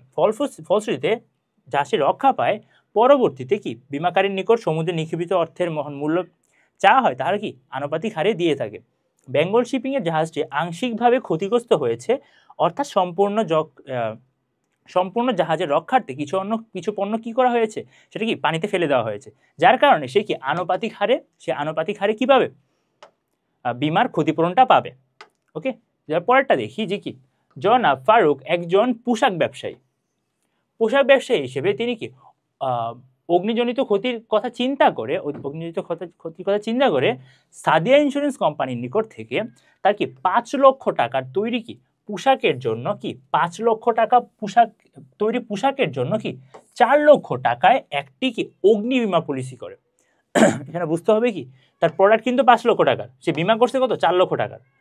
বিমাকৃত সময়ের মধ্যে আগুন লেগে জনাব ফারুকের কি 2 লক্ষ টাকার কি সমপরিমাণ ক্ষতি সাধিত হয়। তিনি বীমা কোম্পানির নিকট 2 লক্ষ টাকার ক্ষতিপূরণ দাবি করলে বীমা কোম্পানি তাকে দাবিকৃত অর্থ পরিশোধের অস্বীকৃতি জানায়। কারণ তুমি বুঝতেই পারতো, সে হচ্ছে 5 লক্ষের জন্য কি 4 লক্ষ টাকার বীমা করছে। সো এখানে সে যে 2 লক্ষ টাকার কি ক্ষতি হওয়াতে সেটা ওই হিসেবেই কি ওই আনুপাতিক হারেই কি হবে, মানে এটা বের করতে হবে। তো এই ক্ষেত্রে একটা ছোট ট্রিক আছে, এটা তোমাকে দেখাবো। যদি ফার্স্টে দেখি যে ঘোষণাকৃত বীমাপত্র কি, ঘোষণাকৃত বীমাপত্রটা হচ্ছে যে বীমাপত্রে বীমা গ্রহীতা তার নিকট সর্বোচ্চ যে পরিমাণ পণ্য মজুদ থাকতে পারে তার উপরে বীমা গ্রহণ করে এবং প্রিমিয়ামের 75% অগ্রিম প্রদান করে, তাই কি ঘোষণাযুক্ত বীমাপত্র বলে। সো আমি যদি আবার বলি যে বীমাপত্রে বীমা গ্রহীতা তার নিকট সর্বোচ্চ যে পরিমাণ পণ্য মজুদ থাকতে পারে তার উপরেই কি বীমা করে থাকে, যে কতটুকু পরিমাণ কি আমার কাছে হাইয়েস্ট থাকতে পারে একটা এজাম্পশন করে কি করে একটা বীমা করে। আর তার পাশাপাশি যে প্রতি মাসে বা প্রতি বছর বীমা প্রিমিয়াম দিতে হয়, এই পুরো বীমা প্রিমিয়ামের কি পুরো 75% কি আগে অগ্রিম প্রদান করে দিলেই সেটা কি ঘোষণাযুক্ত বীমাপত্র বলে। আচ্ছা, অগ্নিবীমাকে ক্ষতিপূরণের চুক্তি বলা হয় কেন? কারণ অগ্নিবীমা কি করে, অগ্নিজনিত ক্ষতির বিপক্ষে আর্থিক প্রতিরক্ষা প্রদান করে দেয়। এটা কি সিম্পলি কি ক্ষতিপূরণের চুক্তি। ওকে, সো অগ্নিকালের ফলে বা অগ্নিকাণ্ডের ফলে বিমাকৃত সম্পত্তি নষ্ট হলে চুক্তি অনুযায়ী কি জমাকৃত আর্থিক ক্ষতিপূরণ কি বাধ্য থাকে। এক্ষেত্রে ক্ষতি আংশিক সম্পূর্ণ যাই হোক না কেন বীমা কোম্পানি আনুপাতিক হারে কি ক্ষতিপূরণ করে থাকে। আচ্ছা, জনাব ফারুক কোন ধরনের অগ্নি বীমাপত্র গ্রহণ করেছিলেন, কোন ধরনের অগ্নি বীমাপত্র গ্রহণ করেছিলেন? ওকে, সো এখানে যদি দেখি যে উদ্দীপকে জনাব ফারুক মূল্যায়িত অগ্নি বীমা গ্রহণ করেছে।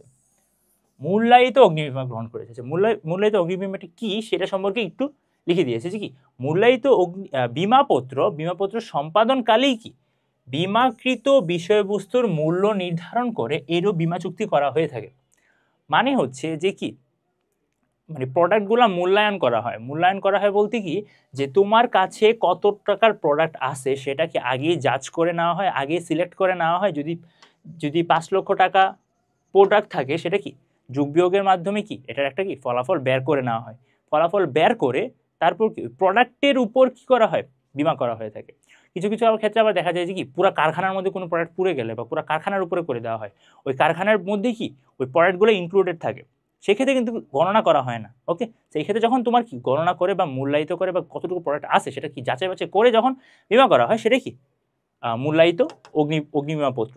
উল্লেখিত জনাব ফারুক একজন পোশাক ব্যবসায়ী, তার সম্পর্কে বিস্তারিত জানাইছে। তারপর কি, সে যে 4 লক্ষ টাকার বিমা করছে 5 লক্ষ টাকার প্রোডাক্টের উপরে, সেটাও কি এদিকে উল্লেখ করছে। তো এক্ষেত্রে বিমাকারী এবং বিমা গ্রহীতা উভয় পক্ষেরই সম্মতিক্রমে বিমাকৃত সম্পত্তির মূল্য নির্ধারিত হয়েছে, যা কি মূল্যায়িত বিমাপত্রের বৈশিষ্ট্যপূর্ণ।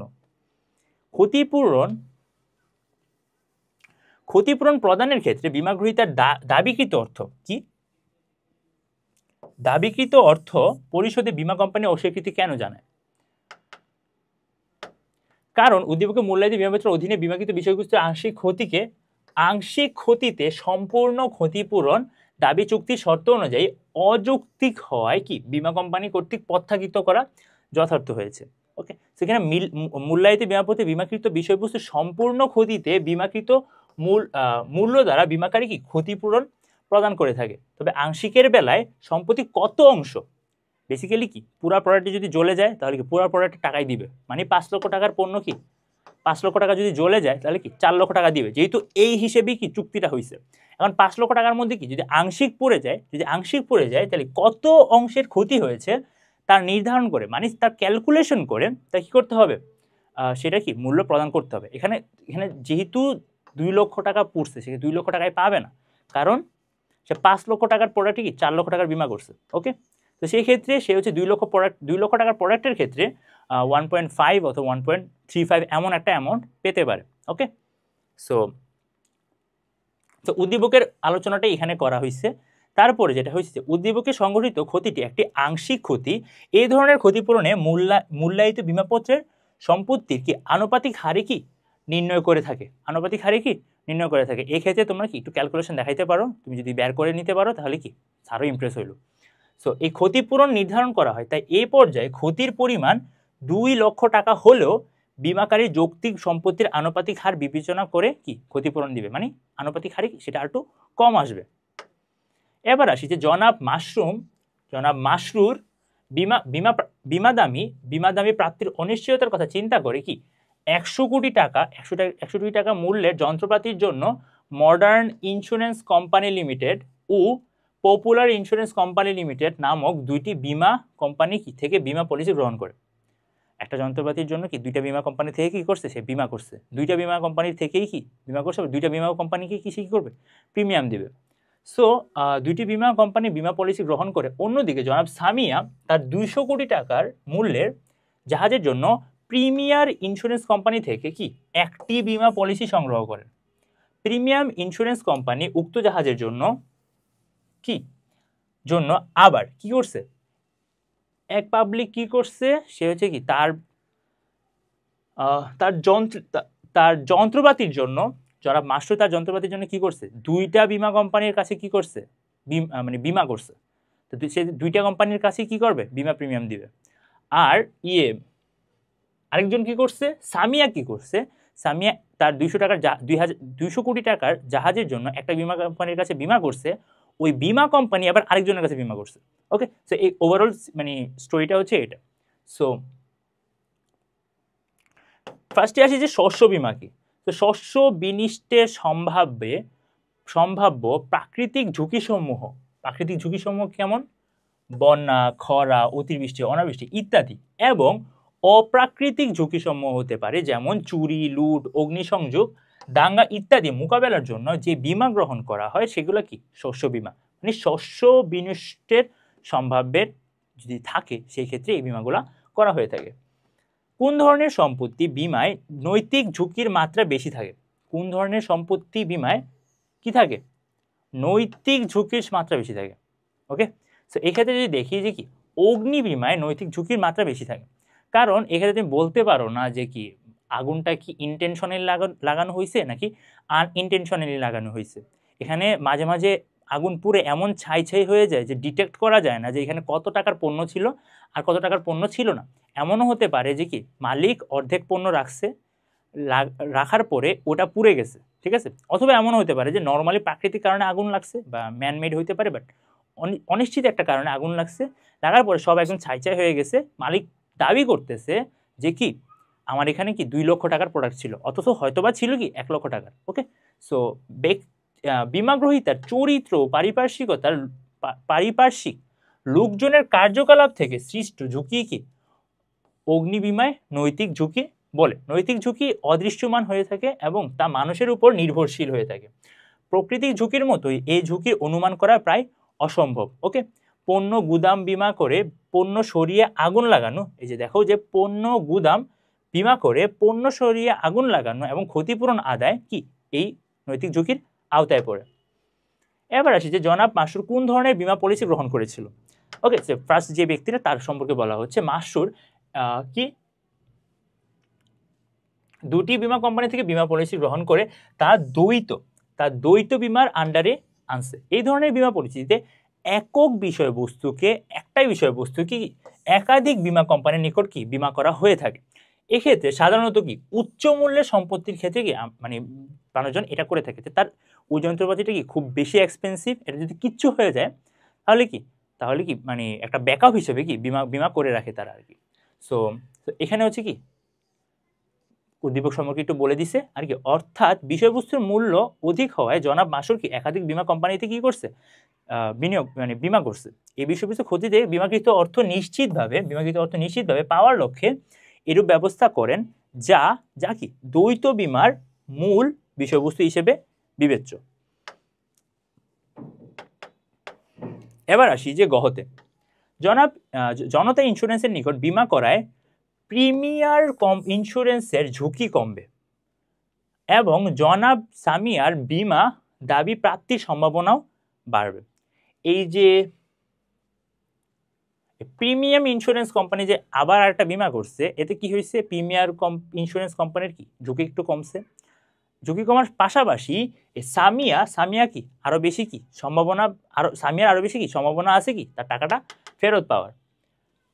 সো এখানে যদি দেখি যে এই যে পূর্ণ বিমার উদ্দেশ্য, পূর্ণ বিমা কোনটা বুঝতে পারতেছো তো, মানে একটা বিমা কোম্পানি যদি আবার আরেকটা বিমা কোম্পানির কাছে যদি বিমা করে সেটাই কি পূর্ণ বিমা বলে। তো পূর্ণ বিমার উদ্দেশ্য বিবেচিত উক্ত ব্যক্তির সাথে কি আমি একমত, ঠিক আছে। সো এই ধরনের বিমা চুক্তির মাধ্যমে বিমাকারী বিমাকৃত বিষয়বস্তুর ঝুঁকি হ্রাস করে এটি বিমাকারী কর্তৃক অন্য বিমা প্রতিষ্ঠানে কি সম্পাদিত একটি চুক্তি। ওকে, সো এই চুক্তি দ্বারা প্রথম বিমাকারীর গৃহীত ঝুঁকির অংশ দ্বিতীয় বিমাকারীর সাথে কি বন্টনের ব্যবস্থা করা হয়ে থাকে। মানে একটা ঝুঁকি কি দুইটা বিমা কোম্পানি কি নিজ দায়িত্বে কি বন্টন করে নেয়। সেখানে কি উদ্দীপকের ব্যাপারটা তুলে ধরা হয়েছে। তারপর প্রিমিয়াম ইন্স্যুরেন্স জনতা ইন্স্যুরেন্স হতে জাহাজের জন্য পুনরায় বিমাপত্র গ্রহণ করায় তা একটি কি পূর্ণ বিমা চুক্তি। তো এক্ষেত্রে বিমাকারী ও বিমা গ্রহীতা উভয়ই কি বিমা কোম্পানি হয়ে থাকে। এই লাইনটা তুমি মাস্ট লিখবে, এটা শুরুতেই লেখার চেষ্টা করবা যে উভয়ই কি একটা বিমা কোম্পানি হয়ে থাকে। এই পর্যায়ে প্রিমিয়াম ইন্স্যুরেন্স কর্তৃক পুনরায় বিমা পলিসি গ্রহণের মাধ্যমে জনাব সামিয়ার 200 কোটি টাকার জাহাজের ঝুঁকি কি বন্টন হয়ে গেছে, কারণ দুইটা বিমা কোম্পানির মধ্যে বন্টিত হয়েছে তাকে বিমা কোম্পানির নিজ দায়িত্বে। এর ফলে প্রিমিয়ার ইন্স্যুরেন্স যেমন গৃহীত ঝুঁকির পরিমাণ হ্রাস পেয়েছে, সেইভাবে সামিয়ার কি অর্থপ্রাপ্তির কি সম্ভাবনাটাও কি বৃদ্ধি পেয়েছে। আচ্ছা, আমরা আবার আরেকটা দিকে দেখি যে কি একটি জাহাজ 20 এপ্রিল বন্দর ছেড়ে চলে যাবে বলে নৌবিমার চুক্তিপত্রে উল্লেখ ছিল, কিন্তু কি বলছে যে কি 20 এপ্রিল বন্দরে চলে যাবে বলে কি চুক্তিপত্রে কি উল্লেখ ছিল, কিন্তু জাহাজ যাত্রা শুরু করে কবে 22 এপ্রিলে। ওকে, সো জাহাজের ক্যাপ্টেন ইচ্ছামতো যাত্রাপথ পরিবর্তন করে।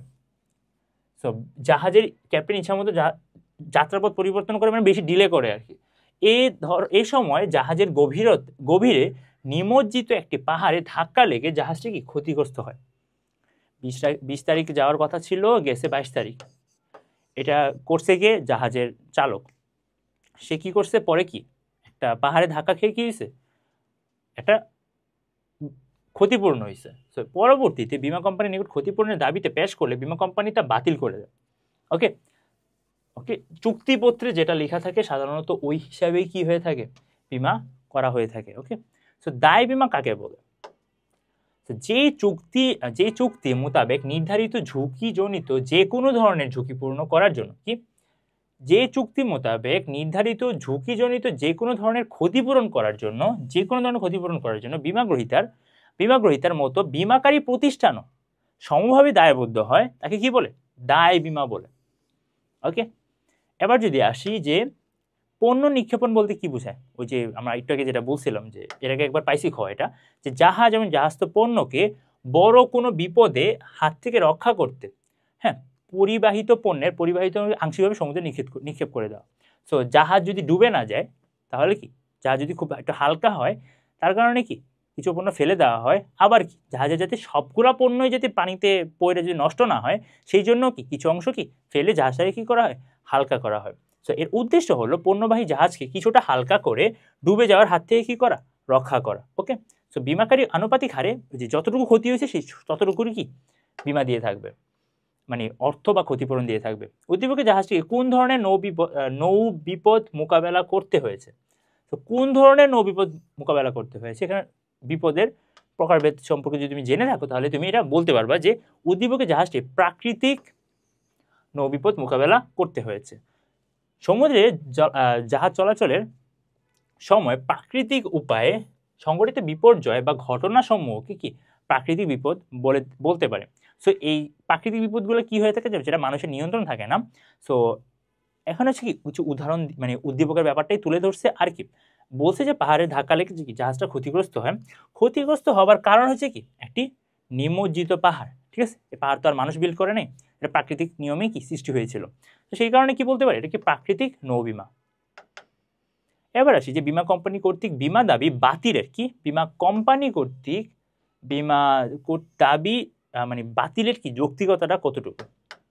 এখন যদি দেখি যে নৌ বিমা চুক্তিপত্রের সব শর্ত না মেনে চলাচল করার বিমা কোম্পানির কর্তৃক বিমা দাবি বাতিলের সিদ্ধান্তটি কি হয়েছে, যৌক্তিক হয়েছে। চুক্তিপত্র বলতে বোঝায় যে এমন একটি দলিল যাতে কি বিভিন্ন ধরনের শর্তাবলী কি স্পষ্ট করে লেখা থাকে এবং চুক্তির সকল পক্ষ সেই শর্তসমূহ মেনে চলবে। চুক্তির সকল শর্ত সেই শর্তসমূহ মেনে চলবে এই মর্মে স্বীকৃতি দেয়। নৌবিমা যেহেতু চুক্তিপত্রের মাধ্যমেই সৃষ্টি হয়, সুতরাং এর যাবতীয় শর্ত মেনে চলা বিমা গ্রহীতা এবং বিমাকারীর দুজনেরই কি একটা দায়িত্ব। তো এই ক্ষেত্রে উদ্দীপকে কিছু কথাগুলো আবার কি জাস্টিফাই করে লিখে দিছে। তারপর কি বলছে, তার 20 তারিখ যাওয়ার কথা, সে গেছে কবে, 22 তারিখ। সো ক্যাপ্টেন নির্দিষ্ট পথে যাত্রা করবে এবং কোনো নির্দিষ্ট কারণ ব্যতীত যাত্রা পথ পরিবর্তন করতে পারবে না, কারণ এটা বিমাপথের শর্ত ছিল। বিমাপথের শর্ত অনুযায়ী কি সে 20 তারিখে পৌঁছাতে হবে আর কি একটা নির্দিষ্ট রুট মেনটেন করে তার চলতে হবে। সো সে যদি এটা মেনটেন করে নেয় তাহলে কি তার বিমাকারী কোম্পানি তাকে বিমা দিতে, মানে ক্ষতিপূরণ দিতে বাধ্য নয়।